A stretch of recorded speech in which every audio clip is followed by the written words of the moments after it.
Ashamada wattoota jirra miidiyaa neetwork nagaan keenya bakka jirtanis isin bira qaqqabu jecha guyyaa irraa eegaa hoteela Skylight irratti argamneetoo eebba albama weellisaa Andu'aalam Gosaa irratti argamne isin bira qaqqabuuf jirra. Weellisaan Andu'aalam Gosaa eegaa kana dura sirboota garaa garaatiin kan beekamu ta'us albama hin qabu ture. Guyyaa har'aa garuu albama baasuudhaan gara uummataatti fiduudhaan albama sirboota 16 of keessatti qabate gara uummataatti fidee jira. Albama kana keessa sirbootni 16 kan jiran yoo ta'u sirbi 6 sirba aadaa Oromoo kan ibsanidha. Akkasumas mooyyuu sirbootni 10 sirba ammayyaati kan of keessatti qabateedha. Egaa eebba kanarratti weellistoonni garaagaraa akkasumas mooyyuu artistoonni beekamoon irratti argamanii jiru. Nuyi egaa kanuma isin daawwachiisuuf hoteela Skylight'tti argamnee jirra. Guyyaan har'aas egaa fulbaana 12 bara 2017dha. Isinis turtii keessan nu faana qootaniitoo eebba kana akkan wajjin daawwattan akkasumas mooyyuu namoota garaagaraa kan dubbisnu ta'a. Nu wajjin turtii keessan akka taasiftaniif hawwii keenyadha. Nu faana tura wantoota garaagaraa isin biraan kan geenyu ta'a. Akkasumas mooyyuu wantoota sirboonni of keessatti qabatanis wantoota garaagaraa isin biraan geenya. Turtiin keenya nu faana haa ta'u.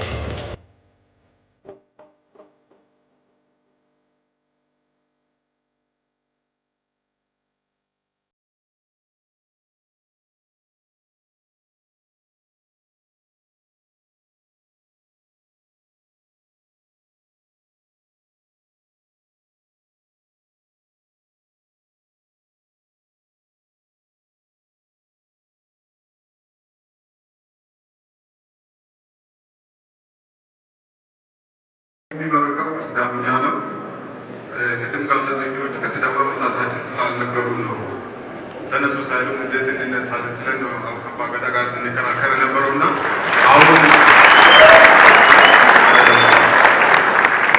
I never Sidamiano in Marico, Bushaki Song Kende, Go Bateso, Afit Hoginonte, Bushaya Holo, Urte Maganu Riso, Bante Mona, Iron Simon.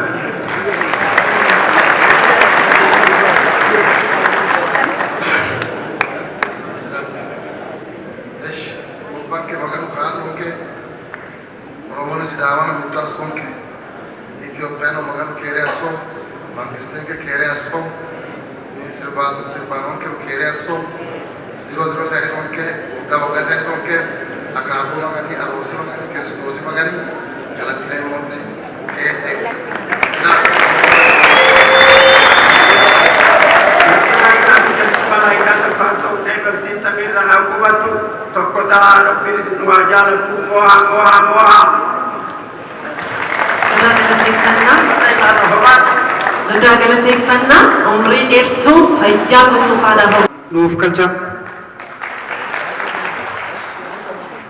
baga nagaan dhuftanii baga gammaddanii obboleessa koo hiriyaa koo akkasumas artistii qaxalii dhaloota kootii kan ta'e artist Andu'aalam Gosaatiin baga gammaddee baga milkooftee jechuun barbaada. Itti aansuun abbaa cidha kanaa fi sababa walitti qabamuu namoota galma kana keessa jiranii kan ta'e waa'ee artist Andu'aalam Gosaa waa xiqqoo isinitti hima. Andu'aalam Gosaa artistiidha. Artistii waan hojjetu beeku, artistii aartiin ilmoo yaadaa fi humna kalaqaa ta'utti amanu, aartiin halluu ishee kan itti dibde, jechoonni arraba isaa irratti simboo kan godhatan, yeedaloowwan isa biratti kan wal horan, jechoonni akka inni barbaadetti kan isaaf abboomaman, bu'aa ba'iin sagalee ol ka'uu fi garbuun qooqaa kan isaaf ajajaman artistii dandeettii isaattiin amansiisee jaallattoota hedduu horateedha. Andu'aalam Gosaa imala seenaa isaa keessatti Baalee ganda baadiyyaa Qaasoo warraa irraa kaasee hanga Arsii magaalaa Asallaatti, Asallaa irraa hanga Finfinnee, Finfinnee irraa hanga Ardiilee birootti bu'aa ba'iiwwan hedduu dabarsee sadarkaa irra jiru kanarra ga'eera. Abjuun isaa ijoollummaa weellisaa beekamaa ta'uu qofa osoo hin taane weellisaa beekumsaa ta'uu dabalata ture. Wantoonni inni weellisu sirriitti ilaalee wantoota weellisu sirriitti ilaalee qo'atu malee maayikii waliin kaasuu ergaa walleessaa yeedaloo walleessaaf sochii walleessaatii yoo waan haaraa hin gumaachine ta'e isaaf walleen sun wallee miti. Waan weellisu sirriitti beekaa waan beeku ammoo weellisa. Si'a baay'ee yeroo isaa yeedaloo kalaquutiin dabarsa. Andu'aalem amala isaa keessatti hojii hojjetuun qofaa isaa maqaa isaa akka waamamu hin barbaadu.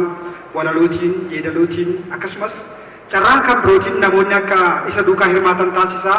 Kun ammoo sansakaa addaa aartiin gaafattuudha.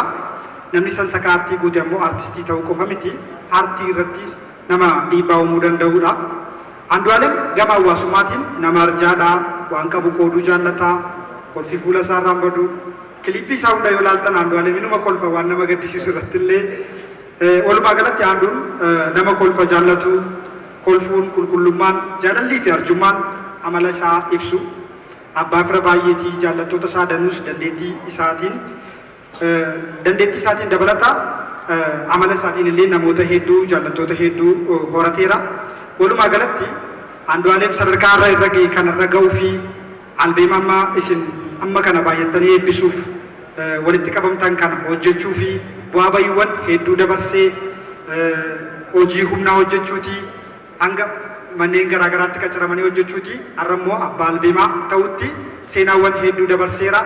Akka kiruu albeema kanaatti Anduudhaan baga gammaddee jennaa. Anduun nama akkasiitii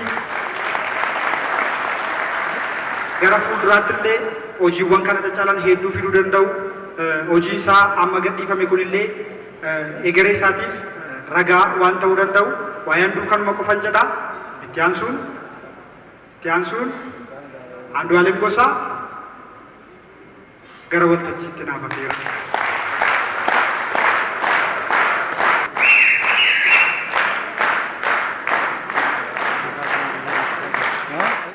Ulfaadha akkam jirtu baga nagaan dhuftan.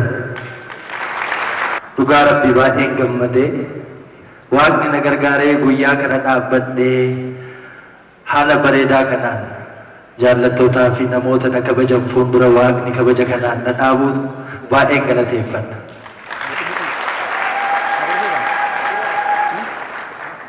Haadha koo deessee gubattee waan hunda keessa darbitee asiin nageessite illee baay'een galateeffadha.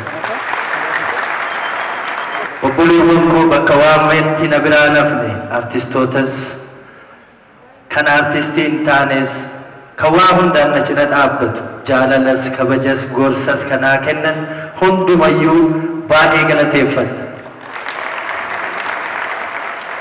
Kana fayyade xiqqoo akka sirriitti galateeffachuun koo maqaadhaan ta'uu fi kan irraa fadheellee na of galchitu garuu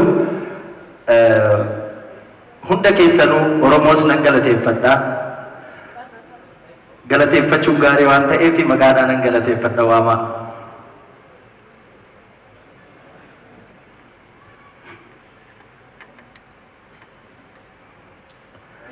Qananii Addunyaan na wajjin dadhabdee na wajjin waan baay'ee taate Qananii Addunyaan nan galateeffadha.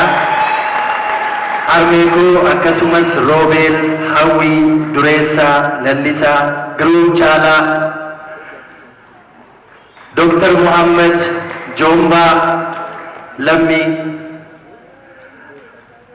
abbii koo Oromiyaa Business Group, Taaddala Gammachuu, Galaanaa Gaaromsaa, Ittiqaa, Gadaa, Ramee, Efreem, Iyyoob, akkasumas hiriyoonni koo hunduu Lallisaas dabalatee obboleessa koo maanejara koo baay'ee naa galatoomaa. Milkaa'inni kuni humna keessanii fi jajjabina sinnaa kennitaniin ta'ee jechuudha. Hangafa nuti qabnu ka baay'ee jaalannu kan walleewwan isaatiin jaalala qofa otoo hin taane akka tabboonnee keenya jennee bakka wanni kun nuun gargar hin bahin jennee dhaggeeffannuu fi abbaas kan nu ta'e ka gorsa gaarii namaa laatu jaalala dhugaa namaa kennu kan nama ofitti harkisu malee nama ofirraa hin dhiibne hangafa keenya adeeroo keenya artiist Qamar Yuusuf gara waltajjiitti affeeraa akka haasaa xiqqoo nuu godhu artii wal qabatee Qamar Yuusuf haamileedhaan nu simadhaa.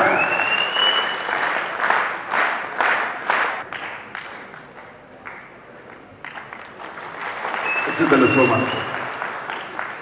akkam babbareeddu jirtu hedduu babbareeddanii guyyaan har'aa kun guyyaa addaati. Akkuma beektanitti Andu'aalam ogguma dura sirba isaa dhageenyu mucaan kuni ashaaraa yookiin qabxii gurguddoo aartii uummata Oromoo keessatti fuula duraas nama kaa'uu danda'u jennee namaa wajjin illee yeroo adda addaatti dubbachaa turre sanuma har'a akka ragaatti argaa jirraa jechuudha. San dura waan tokkoon isin yaadachiisa yaa Oromoo. Obboleessa kiyya kumalaa addunyaa wajjin Awustiraaliyaa turre har'a galgala kana isinii kana waliin qabamu kana ilaallee waggaa 30-40 dura tarii Oromoo waan akkanaa ni agarra jettee yaaddi jennee gammachuu keessa ilmaan ijaa wal maree galatoomii kumalaa keenyaan siin ja'a yaada kanaas kaaftee waliin haasa'uu keenyaaf akkanumatti fuula duraas itti fufnaa. Aartiin keenya jajjabaachuu qaba, afaan keenya jajjabaachuu qaba, aadaan keenya jajjabaachuu qaba. Aadaa fi duudhaa, afaan, lafa, lafeedha wanni wali kun jirte. Kabajamuu qabdii uummanni kun hoggaa kabajame tabaroonsaa eegamnaan amantiin isaa ni kabajamti, aadaan isaa ni kabajama, afaan isaa illee ni kabajama. Wanni har'aan tana asitti argaa jirru tuni ragaa gurguddoodha jechuudha. Harmeesaa Andu'aalam Gosaa haala adda addaa keessatti guddiftee kan asiin nu geesse kanallee qaroo Oromoo kanallee kan nu guddiftee galatoomsiin jennaan. Hiriyoottan isaa halkanii guyyaa kan cinaa dhaabbattan hedduu galatoomaa isin jenna. Keessattuu immoo Oromoon if bira kuttee aadaa sii addunyaa ummata biyya teenya keessaa sabaa fi sablammoota barsiifte keessattuu naannawa keenyarraa kan ta'an ummatuma keenya kan fakkaatan kan aadaan nu fakkaatan kan sagaleen nu fakkaatan abbaa gadaatiin nu fakkaatan sidaamaa irraa illee dhufanii as keessatti wajji argamanii harka dhawaa keenya isin ja'a. Oromoon haammataadha, Oromoon ni jaalata, Oromoon qubsiisaadha. Kun immoo aaduma teenya keessa jira jechuudha. Kanaa hedduu galatoomaa isin jenna. Aartistoonni babbareedoo qulqulfiin har'aan tana as keessatti dhuftanii Andu'aalam ilma keenya kana cinaa dhaabbattan hundinuu akkanumatti itti fufaa, wal jabeessaa, wanni hundinuu itti fuftii, guddinni itti fufaa, jabaadhaa, wal jabeeffadhaa, waliin qoodinaa tarmaan isin jaa galatoomaa. Dhiifa maqaa waa irraanfachuun sirriillee miti. Garuu waltajjiirra yoo baatu ni sodaattaa nama galateeffachuu qabu. Irraanfadhee mootii abbaa dallee dassuu amboo akkasumas kan haftanis of galchaa jedheera naa jiraadha. Hundumti keessanuu galata qabdu waan ta'eef galatoomaa warri irraanfatamtanis ittiin qabamina harka rukutaa ofii keessaniif guddaa isin galateeffannaa hunduma keessaniif amma ogeeyyii hojii kanarratti hirmaataniif yerootti waraqaa ragaa kenninurra geenyee jirra. Antana Tafarraa Abuz Studio Abuz harka rukutaa fi maaloo Abuz qindeessaa muuziqaa jabaa walleewwan weellistoota Oromoo hunda duuba jechuu bifa dandeenyuun nama jirudha. Abuz harka rukutaa fi maaloo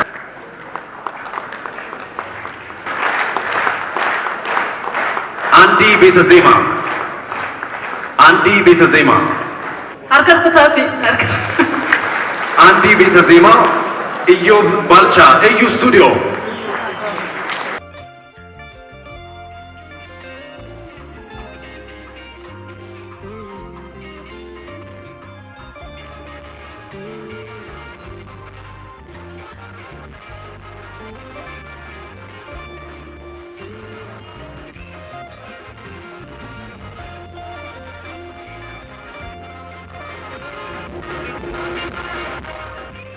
Abo gaddo ilmaddu raafaddu yaafaddu jiraataa horii nyaataa dulloomi gugguruufiin itti dhufiin lukkuba luugoo bulu farda luugamaan bulu qullubbii tumuu mututii dhumuu qalqala maru galgala maru waaqayyo Oromoo irraa haa qabu. Hojiin irratti wal geenye kun hojii seenaati.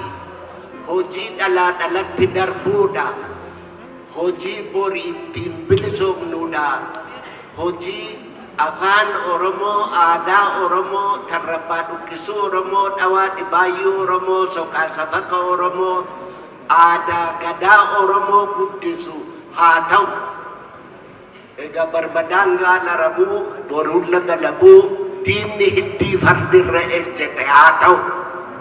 Ani kanaan jedhe Waaqayyo isa hafe haa jedhu eebbifameera.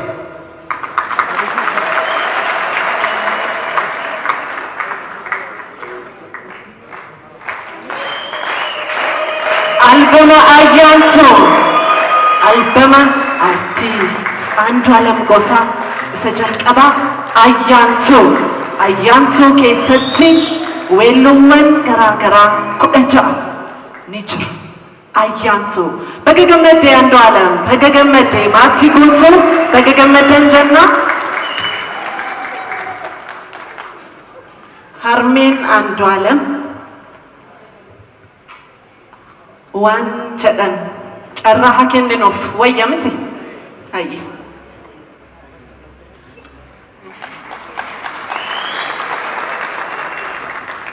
Ishi waa'ee yaa galatoomu ani baay'eellee jechuun barbaadu. Waaqa asin yaa galatu.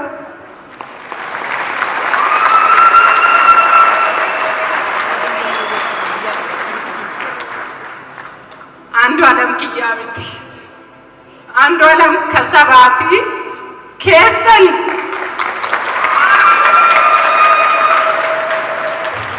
hundi keessanuu bakka jirtanitti waaqa naa kadhadhaafi waaqni bira naa eegge utubaa sibiilaa naa godhu Waaqayyo duraa duuba isaa naa eeggetu.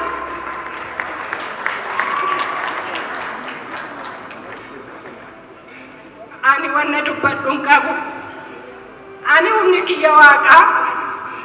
Immaa koo Waaqa naa kadhadhu naan jedha. Yoo inni Waaqa naa kadhadhu naan jedhe ol algaarra jiraadhe lafa bu'ee tan jilbiifadhee Waaqa kiyyatti bu'a.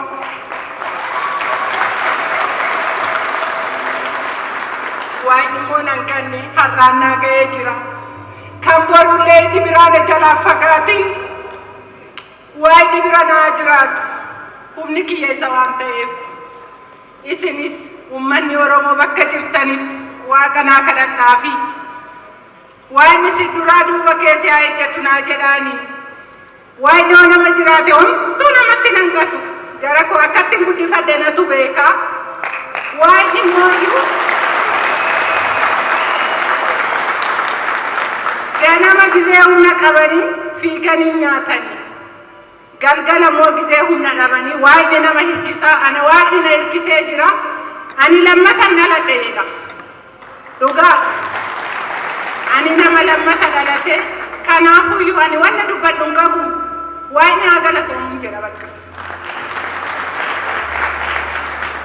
hiriyoonni isaa warri isaan jaalattan warri handuu kiyya hunda bira naa jirtan hundi keessanuu rabbi isin biraa jiraatu.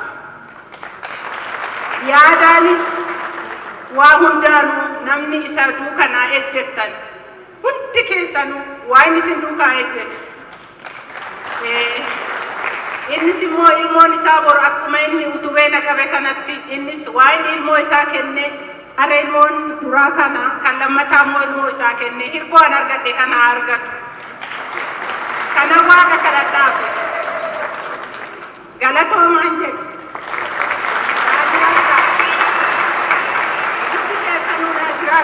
Ulfaadhaa jiraadhaa galatoomaan jedhu.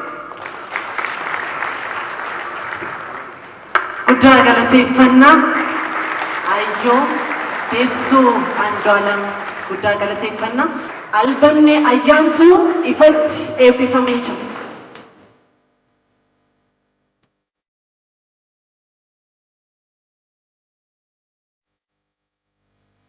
Alli ebba albamii Andu'aalem Gosaa baay'ee nama gammachiisa, baay'ee hamilee namatti tola. Sadarkaa aartiin keenya guddate mul'isa. Hojii jabaan akka hojjetame mul'isa. Baay'ee namatti tola, baay'ee nama gammachiisa. Baacaan hin banne tun badee mul'adhuun ture. garuu haalaan mul'achuufani ta'inna laata kan faanumaan jira yoon dafee milkaa'uu baadhee kun beeku malee kanaan durallee dubbadheera karaa man jira yeroo muraasa asitti hojii haaraadhaan wal argina. Albamiin Andu'aalam Gosaa albamii kan biraarraa adda ta'a jettee yaadda? Albama jabaa ta'a jedhee akkin itti yaadu albama biraarraa adda ta'a jedhee dubbachuurra albama jabaa ta'a jedheen albama kan biraarraa adda kan inni ta'uu danda'u barreessitoota ciccimootu irratti hirmaate yeedaleessitoota ciccimootu irratti hirmaate sadarkaa biyyattiitti muuziqeessitoota ciccimootu irratti hirmaate wanti hundisaa guutuu ta'e waan mul'ateef sadarkaa aartiin keenya ol siqellee mul'isa. Hojii jabaa ta'a, hojii addaa ta'a jedheen abdadha. Hojii qeenxeewwan dursan hin jiru, albamaanis duubarraan hin jira. Galatoomii faadhatu waan naaf eerteef. Albamiin kun wanti inni adda isa godhu tokko bifa ammayyaawaa fi aadaa wal keessa miiksi godhe akka intarnaashinaalittidha kan inni hojjete sirba kana. Lammaffaa immoo qindeessitoota muuziqaa namoota hedduudha kan irratti hirmaate itti dabalataan immoo ijoollee warra beekamtii hin qabne ijoollee wal dhufoo kanatu walaloo fi yeedaloo isaanirraa fudhate humna qabus itti dabalateeti kan hojii ajaa'ibaa godhu kan hojjete dheetanii yaada. Kitaabarraa waan madaqsamee hin qabu. Akka aadaatti akka gadaan tokko miti. Maqaaleen gadaan akka guutummaa akka Oromiyaatti jira malee kitaaba tokko qofaarra jira miti yookiin nama tokko qofa jira miti. Akka waliigalaatti jechi tokko iddoo baay'eetti fayyadamuu dandeessa. Kitaaba irrattis wallee irratti fayyadamuu dandeessa. Achirraa fudhateetu hin ta'in ayyaantummaadha. Akka Oromoon eebbaanis eebbisu ayyaana qabaadhu siin jedha. Baay'inaan hin baratamne baazoo'ee. Andu'aalem kana gochuunsaa waan guddaadha. Lammaffaa carraa ijoollee kanaaf warra kilipii yookiin gara sirbaatti warra barreessineef carraa kana kenneefi dandeettii isaanii kitaaba qofatu hin ta'in sirballee barreessuu akka danda'an sana dandeettii isaanii akka isaan fidanii sirba Andu'aalem irratti akka isaan agarsiisaniif carraa kana uumeeti jira. Kun immoo wanna dinqisiifamuu qabudha dheetan yaada. Dirqama erga gara weelleetti yookiin gara industirii kanaatti seentee sirbi qeexxee kan barbaachisu nama bira xiqqoo ittiin mul'achuufidha. Saniin booda gara albamaatti ceeta. Albamni dirqamadha. Ittuma deemaatiin jira. Sirba jaalasa akkuma itti jira. Daarusee sirba jedhu yeroo kanatti kan ba'ee jira. Dirqama albama hojjechuun gara fuulduraatti hojjenna. Kun Andu'aalem faas waa baay'ee nu barsiisaa jiru. Isaanirraa barree wanna fooyyessuu qabnu immoo fooyyessinee bareechinee uummata keenyaaf hojii gaarii kan barsiisuu qabu dhaloota dhufaa jiruuf illee carraa kan uumee barumsa irraa argatan akka hojjetaniif ayyee galatooma. Yooyaa ani Kemboon yookiin Abbaa Shittooti har'a guyyaa eebba ayyaantuu irratti ayyaantuu jechuun akkasuma kennaa bara haaraa muuziqaa gurra namaatiif miira namaatiif tolu muuziqaa ajaa'ibaa wallee albama Andu'aalem Gosaa eebbisuuf dhufne Andu'aalem hiriyaa kooti yeroo hojjetamurraa albamii kana quban qaba ture hojiilee isaa hedduun beeka hedduu isaa waliin dhageeffannee filannee qulqullina akka sadarkaa amma itti eebbifamu kana gochuudhaaf wajjinis turreerra Andu'aalem baay'ee nama gaariidha nama jabaadha nama hundaa jaalatu nama hundaa kabaju xiqqaa guddaa osoo hin jenne si wajjin mari'atee nama wajjin mari'atee hojiin kun akkam jedhee si dhageeffachiisee yaada sirraa fudhatee nama hojjetu waan ta'eef haala kanaan milkaa'eefii jira. Baga gammadde obboleessa kiyya galatoomii hojii akkanaa ammas itti fuftee akka kan biraan ofiddee dhuftu nuti immoo warri si duubaan dhufaa jirru sirratti abdannaa nutis karoorri keenya akkana laallee hawwii guddaadhaan abdii nurratti horaa waan ta'eef thank you sin jechuu barbaada. Isin immoo warri ilaaltan hojiin isaa YouTube irra jira, Spotify, iTunes, Apple Music, Amazon Music hundarra Deezers, iCloud hundarra jira, SoundCloud irra illee jira. Jabaadha. Jirraa miidiyaa immoo ijoollee kana jajjabeessaa bakka argitanitti Facebook irratti peejii isaanii share godhaa, YouTube irratti like, subscribe godhaa fi ijoollee kana jajjabeessaa. Jirraa miidiyaan akka maqaa jecha Hacaaluun fayyadame jirra jedhuun dhufeera. Dhuguma jiru jiraachuu isaanii immoo hojiin agarsiisaa jiru.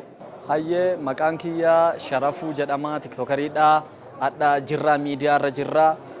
Andu'aalemiin albamii isaa eebbisiisuudhaaf asitti argamne magaalaa Shashamannee irraa ka'eeti. Albama Andu'aalemii eebbisiisuudhaaf dhufeera. Baay'ee waan addaa itti argee baay'ee gammadee baay'ee akka itti gammaddan abdiin qaba. Kanaafuu hundumti keessanuu dhageeffattanii akka ergaa baay'ee fi waan mishaa irraa baratan abdiin qaba. Dhaamsa isinii dhaama albamii kana hundumti keessanuu dhaga'uu qabdanii adda jirraa miidiyaa waliin jirra. Kanaafuu hundumti keessanuu akka dhageettan jedha.